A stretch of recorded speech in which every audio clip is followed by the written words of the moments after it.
যে হাউসগুলো আছে, media house এবং মিডিয়া হাউসের যারা সংবাদকর্মী আছেন, সকলকে আজকের এই সংবাদ সম্মেলনে স্বাগত জানাচ্ছি। আমি আমার লিখিত বক্তব্য পাঠ করার আগে দু একটি কথা বলতে চাই। সেটি হচ্ছে, আপনারা সবাই জানেন 2009 সালে সপ্তম পে স্কেলের প্রজ্ঞাপন হয়েছিল। 9 পরে 15, মাত্র 6 বছর পরে আরেকটি পে স্কেলের প্রজ্ঞাপন হয় এবং 15 থেকে আজকে প্রায় 11 বছর, যেই সময়ে 2টি পে স্কেলের প্রজ্ঞাপন হওয়ার কথা ছিল, কিন্তু এখন পর্যন্ত প্রজাতন্ত্রের কর্মচারী এবং পে স্কেলের যারা স্টেক হোল্ডার আছেন তাদেরকে অত্যন্ত সুপরিকল্পিতভাবে বঞ্চিত করা হয়েছে। এই সরকার আসার পরে আমরা আশার আলো দেখেছিলাম যে হয়তো এই সরকার পে স্কেলের প্রজ্ঞাপন জারি করে ইতিহাসের সাক্ষী হবে, কিন্তু আমরা দেখলাম সরকারের পক্ষ থেকে যথেষ্ট আন্তরিকতা আছে, পে কমিশনের যথেষ্ট আন্তরিকতা আছে, কিন্তু কোনো এক জায়গা থেকে সম্ভবত এখানে গুটি চালছে, যার প্রেক্ষিতে আমাদের মনে হচ্ছে সরকার, পে কমিশন, তারা পে স্কেলের প্রজ্ঞাপন দিতে বিভিন্ন ভাবে তাদেরকে ভাবতে হচ্ছে। আমরা আজকের এই সংবাদ সম্মেলনের আয়োজনটি করেছি। যারা গুটি খেলছেন এই পে স্কেল নিয়ে, যারা ষড়যন্ত্র করছেন, যারা পে স্কেলকে বন্ধ করার ষড়যন্ত্র করছেন, আপনাদেরকে আমরা এইটুকু জানিয়ে দিতে চাই, কিছুদিন আগে শহীদ মিনারের আন্দোলন যেইভাবে সারা বাংলাদেশে দাবানলের মতো ছড়িয়ে পড়েছিল, জাতীয়করণ, সেই জাতীয়করণ প্রত্যাশী জোট আজকে সরকারি কর্মকর্তা কর্মচারী, প্রাইমারি নেতৃবৃন্দ, বিশ্ববিদ্যালয়ের নেতৃবৃন্দকে নিয়ে আজকে আমরা এখানে কর্মসূচি ঘোষণা করছি। সরকার যদি আমাদের এই কর্মসূচি ঘোষণার পরে নির্ধারিত সময়ের মধ্যে পে স্কেলের যদি প্রজ্ঞাপন জারি না করে, জাতীয়করণ প্রত্যাশী জোটের বাড়ি বাড়ার আন্দোলন যেরকম ভাবে সারা বাংলাদেশে দাবানলের মতো ছড়িয়ে পড়েছিল, এই আন্দোলন কিন্তু সারা বাংলাদেশে আরো বেশি বেগবান হয়ে ছড়িয়ে পড়বে। কারণ এখানে সরকারি কর্মকর্তা কর্মচারীরা জড়িত আছে, এখানে প্রাইমারি শিক্ষক নেতৃবৃন্দ আছে, এখানে বিশ্ববিদ্যালয়ের শিক্ষক নেতৃবৃন্দ আছে। আমরা ছিলাম 6 লাখ, এখন আমরা প্রায় 25 লক্ষ, এখানে সদস্য প্রায় কোটি কোটি সদস্য। সুতরাং এই আন্দোলন যদি দাবানলের মতো ছড়িয়ে পড়ে, সরকারের পক্ষে এই আন্দোলন নিয়ন্ত্রণ করা কোনোভাবেই সম্ভব হবে না। আমি আমার লিখিত বক্তব্যের পূর্বে সরকারের কাছে দাবি জানাবো, আহ্বান জানাবো, আপনাদের শুভ বুদ্ধির উদয় হোক। আমরা আগামী 5 তারিখ 4 তারিখ পর্যন্ত সরকারকে আমরা একটা সময় বেঁধে দিতে চাই, এর মধ্যে আমরা প্রজ্ঞাপন দেখতে চাই। যদি না হয় শহীদ মিনারের আন্দোলনের মতো এর চেয়ে বড় আন্দোলনের সাক্ষী হওয়ার জন্য আপনাদেরকে অগ্রিম দাওয়াত দিয়ে রাখলাম। প্রিয় সাংবাদিক ভাইয়েরা, আমি আনুষ্ঠানিকভাবে আমার লিখিত বক্তব্য পাঠ শুরু করছি। বিসমিল্লাহির রহমানির রহিম। আসসালামু আলাইকুম। প্রিয় সাংবাদিক বৃন্দ, শুভেচ্ছা নিবেন। জাতীয় বেতন কমিশন 2025-এর প্রস্তাবনার আলোকে অন্তর্বর্তীকালীন সরকারের সময়ের মধ্যেই নবম পে স্কেলের প্রজ্ঞাপন জারি ও এমপিওভুক্ত শিক্ষা জাতীয়করণের বিষয়টি রাজনৈতিক দলগুলোর নির্বাচনী ইশতেহারে অন্তর্ভুক্ত করার দাবিতে আজকে সংবাদ সম্মেলনের আয়োজন করা হয়েছে। প্রিয় সাংবাদিক বন্ধুগণ, আপনারা সবাই অবগত আছেন যে অন্তর্বর্তীকালীন সরকার মূল্যস্ফীতির সঙ্গে সামঞ্জস্য রেখে সরকারি কর্মচারীদের বেতন সমন্বয়ের লক্ষ্যে গত 27 জুলাই 2025 জাতীয় বেতন কমিশন 2025 গঠন করে। কমিশনের সভাপতি করা হয় সাবেক অর্থ সচিব জাকির আহমেদ খানকে।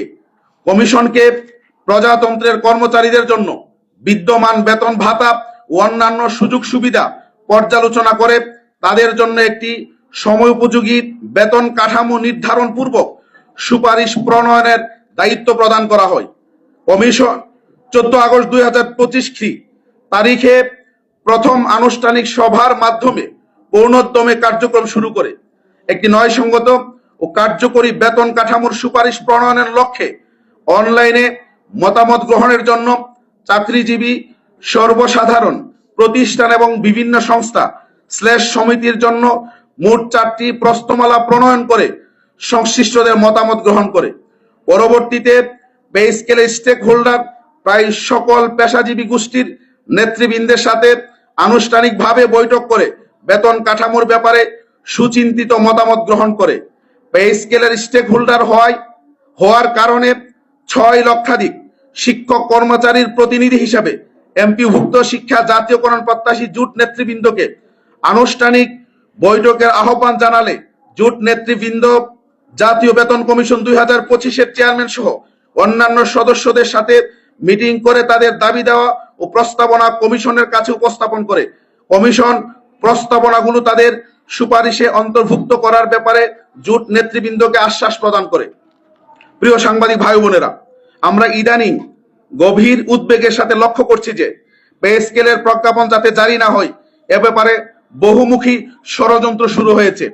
পে স্কেলের প্রজ্ঞাপন জারির ব্যাপারে যাদের মতামত ব্যক্ত করার সুযোগ নেই তারাও হর হামেশা মতামত দিয়ে যাচ্ছে। আমরা লক্ষ্য করেছি বাংলাদেশ ব্যাংকের গভর্নর পে স্কেলের প্রজ্ঞাপনের ব্যাপারে নেতিবাচক মন্তব্য করায় জনরোষ তৈরি হয়েছে। তার নেতিবাচক মন্তব্য প্রত্যাহারের জোর দাবি জানাচ্ছি। প্রিয় সাংবাদিক বন্ধুগণ, 2009 সালে 7ম পে স্কেল ঘোষিত হয়েছিল। এর 6 বছর পর 2015 সালে 8ম পে স্কেল ঘোষিত হয়েছে। এরপর 11 বছর যাবৎ কোনো পে স্কেল ঘোষণা করা হয়নি, অথচ এই সময়ের মধ্যে 2টি পে স্কেল ঘোষণা হওয়ার কথা ছিল। এভাবে প্রজাতন্ত্রের কর্মচারীদেরকে তাদের ন্যায্য অধিকার থেকে বঞ্চিত করা হয়েছে। এখন ষড়যন্ত্রের মাধ্যমে পে স্কেলের প্রজ্ঞাপন জারি বন্ধ করা হলে প্রজাতন্ত্রের কর্মচারীদের মধ্যে ক্ষোভ ছড়িয়ে পড়বে এবং রাষ্ট্রের স্বাভাবিক কার্যক্রম ব্যাহত হবে। এজন্য অন্তর্বর্তীকালীন সরকারের সময়ের মধ্যেই আমরা 9ম পে স্কেলের প্রজ্ঞাপন জারির ব্যাপারে জোর দাবি জানাচ্ছি। প্রিয় সাংবাদিক ভাইরা, জাতীয় বেতন কমিশন 2025 গঠনের ফলে অসাধু ব্যবসায়ীরা দফায় দফায় দ্রব্যের মূল্য বৃদ্ধি করেছে। কমিশনের প্রস্তাবনার আলোকে 9ম পে স্কেলের প্রজ্ঞাপন জারি করা না হলে প্রজাতন্ত্রের কর্মচারীদের পক্ষে পরিবার নিয়ে বেঁচে থাকা কঠিন হবে। যদি 9ম পে স্কেলের প্রজ্ঞাপন জারি না করা হয় তাহলে কমিশন গঠন করে রাষ্ট্রের টাকা কেন অপচয় করা হলো?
আমাদের আজকের